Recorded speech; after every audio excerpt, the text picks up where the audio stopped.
This is Craig Pera, and you are listening to Sex Afflictions and Porn Addictions. Um, like I said, I'm your host, Craig Pera, and today we're going to talk about your compulsive sexual behavior.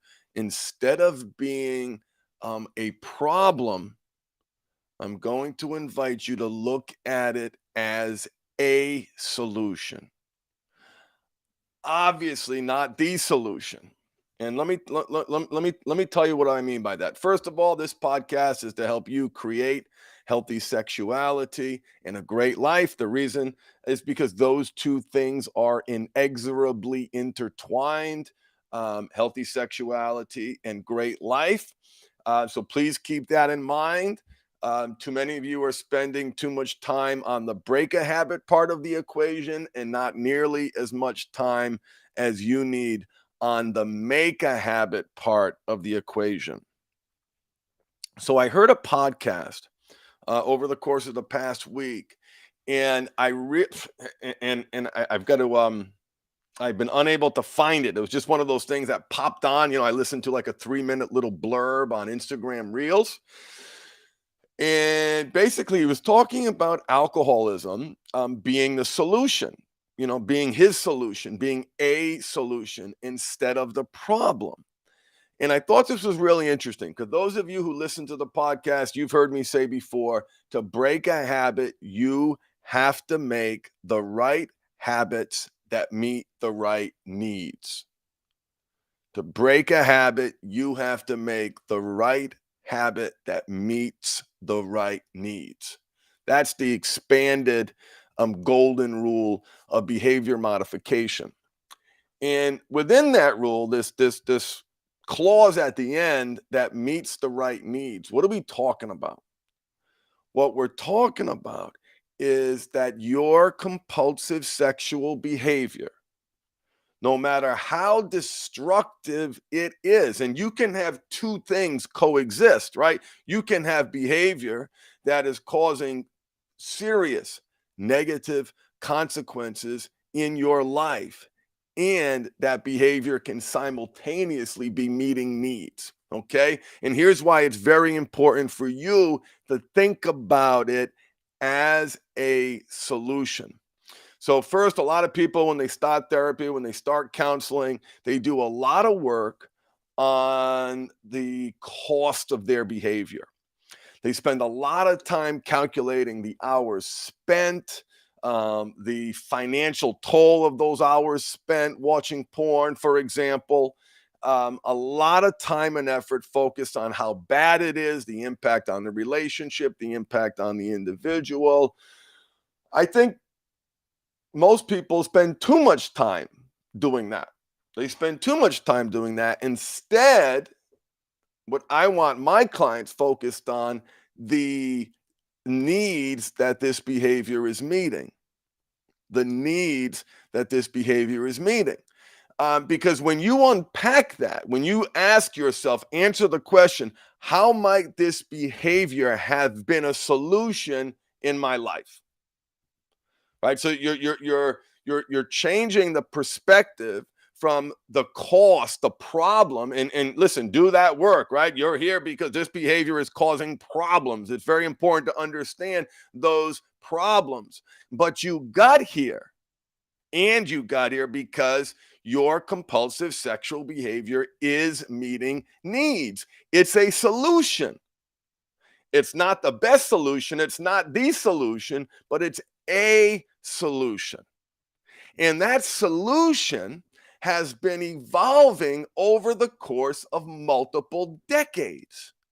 So your porn use, for example, masturbation, whatever your sexual behavior it is, and now we've got camming, now we've got OnlyFans, now we've got that interaction piece. Oh my God, it was so much easier when I was a kid. That just wasn't a possibility. It wasn't a reality because you're not only numbing, coping, and escaping, which is what I was doing with my chronic porn use. Now there's a component of significance to it. A significant, right? That attention. Guys tell me, like, touch the bra strap. They'll talk to the cam model and they'll tell them to do something. And so there's a whole spectrum of significance that this behavior is meeting. You're getting attention. You're made to feel like you're important. So wherever you are in your journey, welcome, Rob. Hello, those of you joining us live. Really give some serious time to exploring all of your compulsive sexual behaviors as solutions.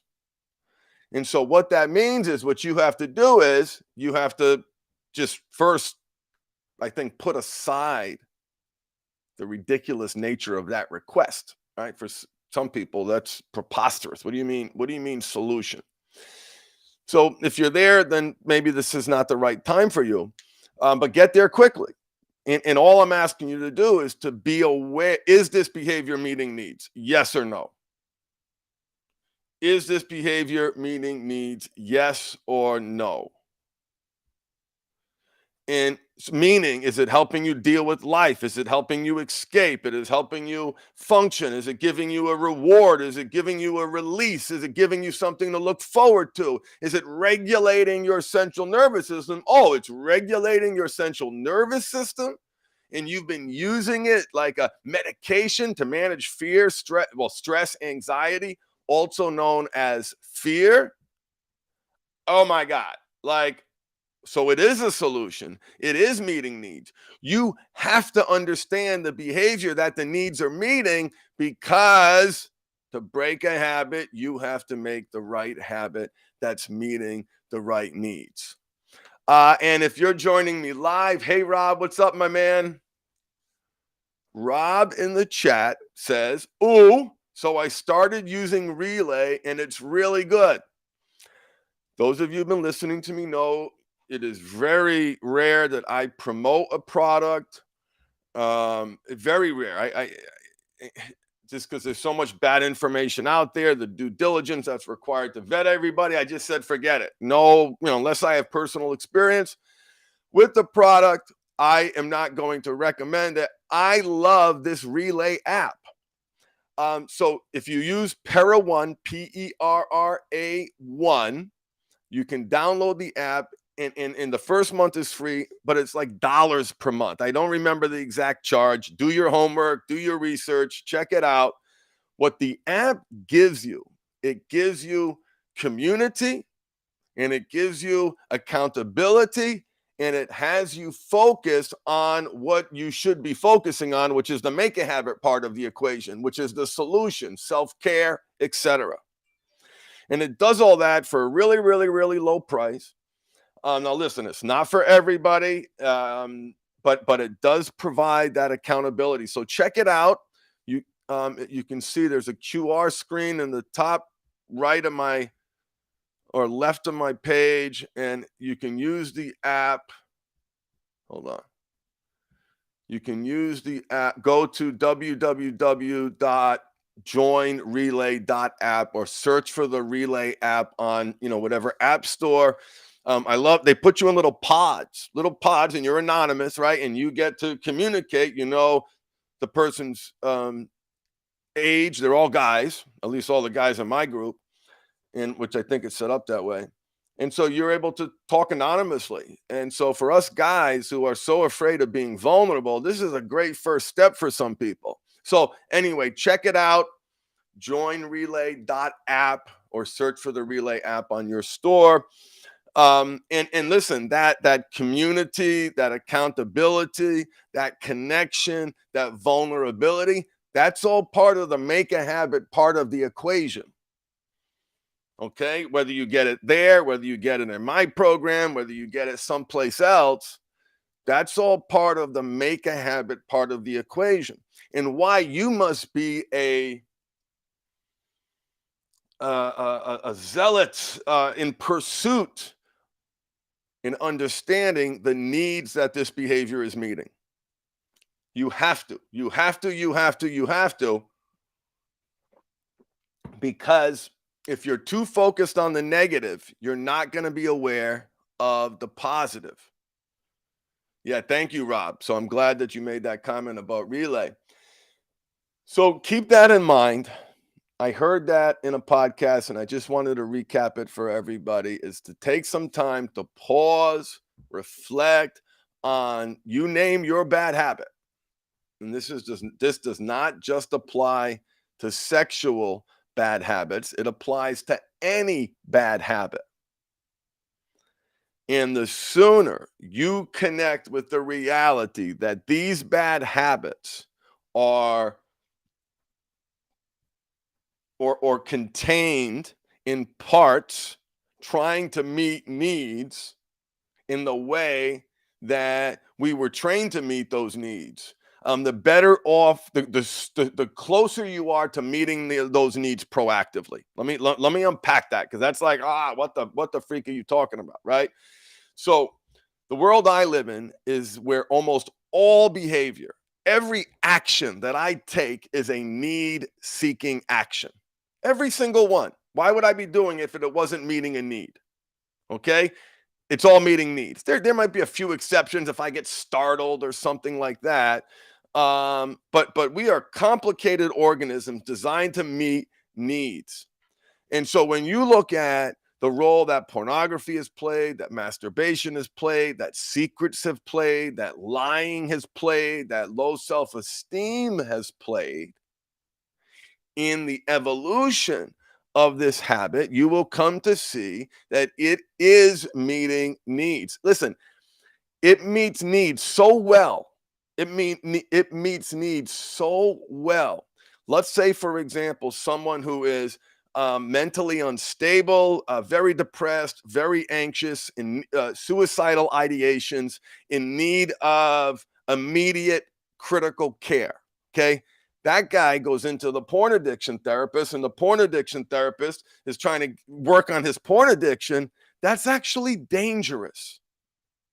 This behavior is such a powerful coping strategy that removing the behavior from an unstable system can cause more harm.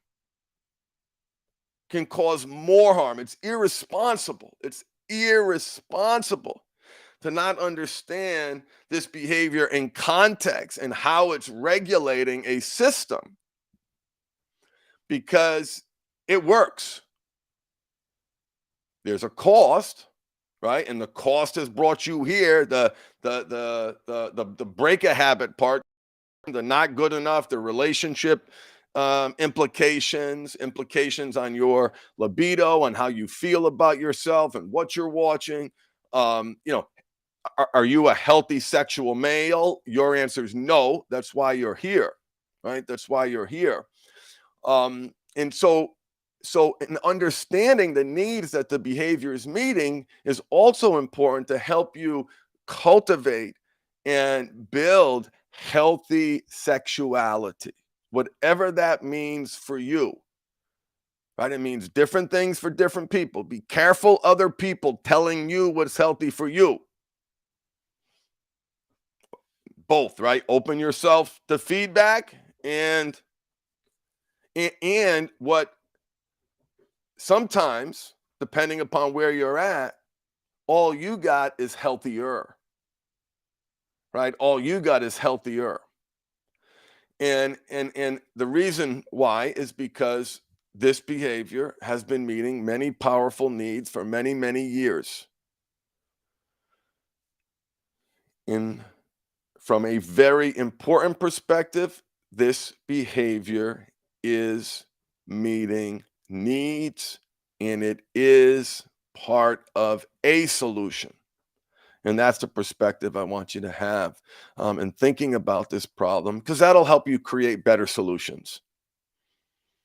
All right. Well, listen, thank you for listening. If anybody has any anybody has any questions, put them in the chat. And if you want to join me on these live streams, this is how I do it. You can follow me on YouTube, Facebook, Twitch, LinkedIn, and Instagram. Okay. So let me know if you have any questions.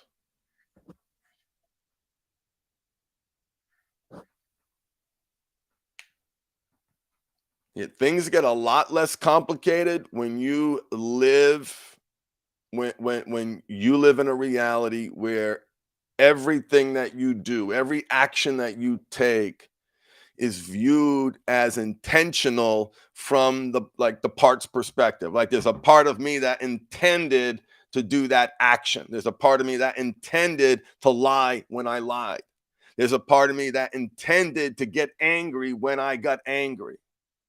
There is a part of me that wanted to not interrupt that urge and feed that urge in that moment, right? Assuming intentionality. A part wants to get this need met. So Paul in the chat asked, how can I interrupt this urge in the moment? Very complicated questions, a host of really important things that you can do: self-care, self-love, mindfulness, rigorous mindfulness training. But understanding, right, how can I interrupt this urge in the moment is to come up with a better solution. Right? How can I interrupt this urge in the moment? The big picture answer, the destination when Paul's on the other side of it, is to meet that need proactively. Oh, ridiculously hard. Easy for me to say. Paul writes in the chat, so hard. Ridiculously hard. Yeah, Nathan. So in our program, Paul, that would be a in the moment response is called your trigger response plan. Way to go, Nathan. Joining us on Twitch. So how can I interrupt this urge in the moment? The end, like you read the book, right? You read the book, chapter 1, learn self-control. Chapter 2, understand the needs that these automatic behaviors are meeting. Chapter 3, do the parts work. Chapter 4, if you're in a relationship, let's start studying those wounds that are getting triggered. Et cetera, et cetera. Last chapter, congratulations, you are meeting that need proactively. You are effectively regulating your central nervous system in a way that leaves you in control, that has you with the presence to manage those inevitable difficult moments when they occur, because there's no reality where those difficult moments go away. In fact, you'll have moments that are worse, unfortunately.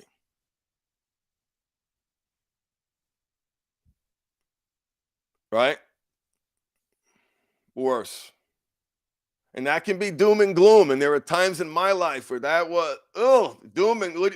So you mean this ends with me suffering the most excruciating pain? If I go before my wife, she's gone. If I go before her, I go, right? That pain, that suffering.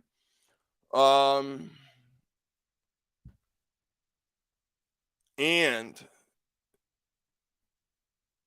I feel so much hope. I feel so much joy. I feel so much better having tools to manage those inevitable dark times.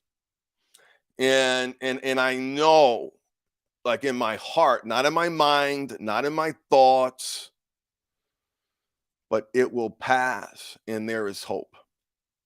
It will pass and there is hope. And that's the essence of recovery, this belief that there's another future state where you're intentional, where you're in control, where you're meeting your needs proactively. And that's the beauty of this journey, is because the solution is you have to live a great life. What the hell does that mean? No one told us how to do that. Well, that means that you've got to deal with and structurally and in a very deliberate and an intentional way address the reality that your central nervous system is getting pounded.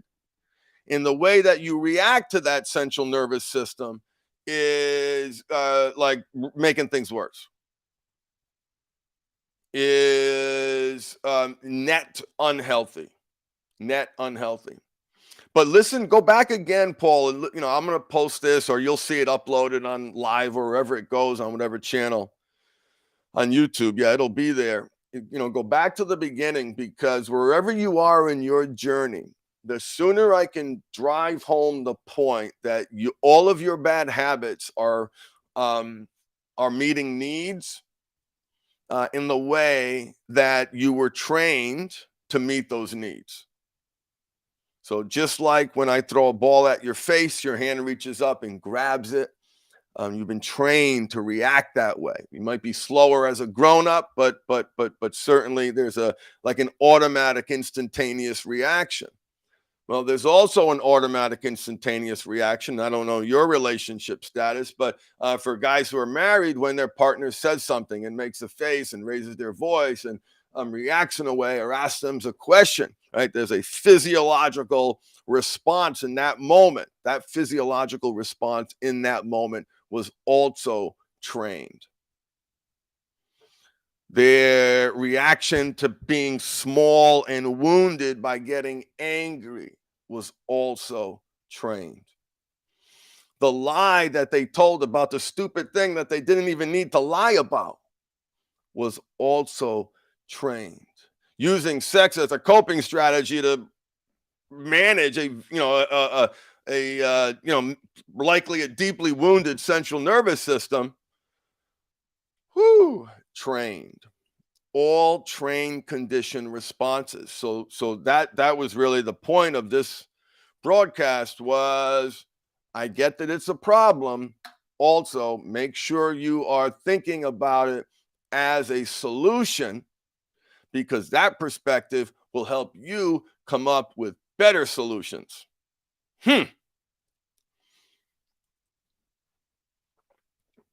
Awesome. Let me know. Any questions before we wrap up? So nice of you all to join me. Yes, sir. Yes, sir. There is hope. That's the cool part when you stop treating,